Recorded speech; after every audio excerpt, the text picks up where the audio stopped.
1997 সালের পার্বত্য চট্টগ্রাম চুক্তি বাস্তবায়নের বর্তমান অবস্থা।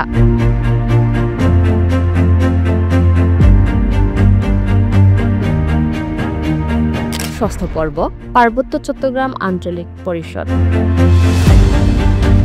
পার্বত্য চট্টগ্রাম সমস্যার রাজনৈতিক ও শান্তিপূর্ণ সমাধানের লক্ষ্যে 1997 সালের 2রা ডিসেম্বর গণপ্রজাতন্ত্রী বাংলাদেশ সরকার ও পার্বত্য চট্টগ্রাম জনসংহতি সমিতির মধ্যে ঐতিহাসিক পার্বত্য চট্টগ্রাম চুক্তি স্বাক্ষরিত হয়। পার্বত্য চুক্তির খ ও গ খণ্ডের বিধানাবলীর মাধ্যমে পার্বত্য চট্টগ্রাম আঞ্চলিক পরিষদ এবং রাঙ্গামাটি, খাগড়াছড়ি ও বান্দরবান পার্বত্য জেলা পরিষদ সম্বলিত বিশেষ শাসন ব্যবস্থার প্রবর্তনের বিধান করা হয়েছে। কিন্তু চুক্তির মৌলিক বিষয়সমূহ যথাযথভাবে বাস্তবায়িত না হওয়ায় এখনো পার্বত্য চট্টগ্রামে বিশেষ শাসন ব্যবস্থার প্রাতিষ্ঠানিক রূপ লাভ করতে পারেনি। পার্বত্য চট্টগ্রাম আঞ্চলিক পরিষদ সংক্রান্ত চুক্তির গ খণ্ডের 14টি ধারার সবকটি বাস্তবায়িত হয়েছে বলে বিগত আওয়ামী লীগ সরকারের প্রতিবেদনে উল্লেখ করা হয়েছে। পার্বত্য চট্টগ্রাম আঞ্চলিক পরিষদ সংক্রান্ত চুক্তির গ খণ্ডের গুরুত্বপূর্ণ ধারাগুলো নিচে উত্থাপন করা গেল, যেগুলো সরকার বাস্তবায়িত হয়েছে মর্মে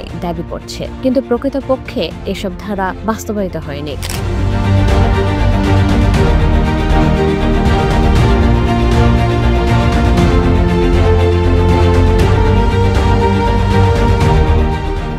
পার্বত্য জেলা পরিষদের নির্বাচিত সদস্যগণের দ্বারা পরোক্ষভাবে আঞ্চলিক পরিষদের চেয়ারম্যান সদস্য নির্বাচিত হবেন মর্মে চুক্তির গ খণ্ডের 2 নং ধারায় যে উল্লেখ রয়েছে তা বাস্তবায়িত হয়েছে বলে সরকার দাবি করছে। অথচ পার্বত্য চট্টগ্রাম চুক্তি স্বাক্ষরের পর 27 বছর অতিক্রান্ত হলেও এখনো 3 পার্বত্য জেলা পরিষদের নির্বাচন অনুষ্ঠিত হয়নি এবং নির্বাচিত পার্বত্য জেলা পরিষদ গঠিত না হওয়ায় পার্বত্য চট্টগ্রাম আঞ্চলিক পরিষদের নির্বাচনও অনুষ্ঠিত হয়নি।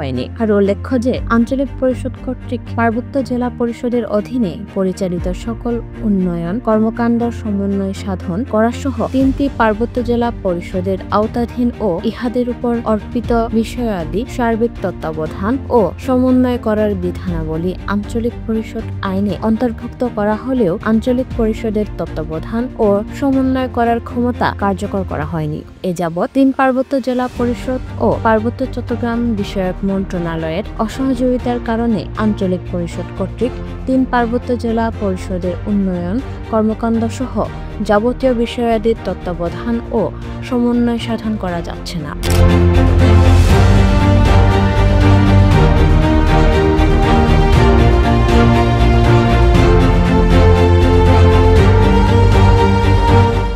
পার্বত্য জেলার সাধারণ প্রশাসন আইন শৃঙ্খলা ও উন্নয়নের ব্যাপারে আঞ্চলিক পরিষদ সমন্বয় সাধন ও তত্ত্বাবধান করার বিধানটি আইনে অন্তর্ভুক্ত করা হলেও কার্যকর করা হয়নি। অপারেশন উত্তরণের পাশাপাশি 3 পার্বত্য জেলার ডেপুটি কমিশনারগণ পার্বত্য চট্টগ্রাম শাসনবিধি 1900 সালের অনুযায়ী পূর্বেকার মতো জেলার সাধারণ প্রশাসন সম্পর্কিত সকল ক্ষমতা প্রয়োগ করে চলেছেন। পার্বত্য চট্টগ্রাম সংক্রান্ত আইন প্রণয়নে আঞ্চলিক পরিষদের প্রাধিকার সংক্রান্ত চুক্তির গ খণ্ডের 13 নং ধারা পার্বত্য চট্টগ্রাম আঞ্চলিক পরিষদ আইনে সংযোজনের মাধ্যমে ধারাটিকে বাস্তবায়িত বলে মনে করে সরকার। বস্তুত চুক্তির এই ধারা অনুসরণ করা হচ্ছে না। পার্বত্য চট্টগ্রাম বিষয়ক আইন প্রণয়নে সরকার আঞ্চলিক পরিষদের পরামর্শ গ্রহণ করছে না বা পরামর্শ নেওয়া হলেও তা উপেক্ষা করা হচ্ছে। যেমন পার্বত্য চট্টগ্রাম উন্নয়ন বোর্ড আইন 2014, 3 পার্বত্য জেলা পরিষদ সংশোধন আইন 2014 প্রণয়নের সময় আঞ্চলিক পরিষদের পরামর্শ বা মতামত উপেক্ষা করা হয়। বস্তুত পার্বত্য চট্টগ্রাম চুক্তি স্বাক্ষরের পর বিগত 27 বছরেও চুক্তির মৌলিক বিষয়সহ 2/3 ধারা অবাস্তবায়িত অবস্থায় রয়েছে।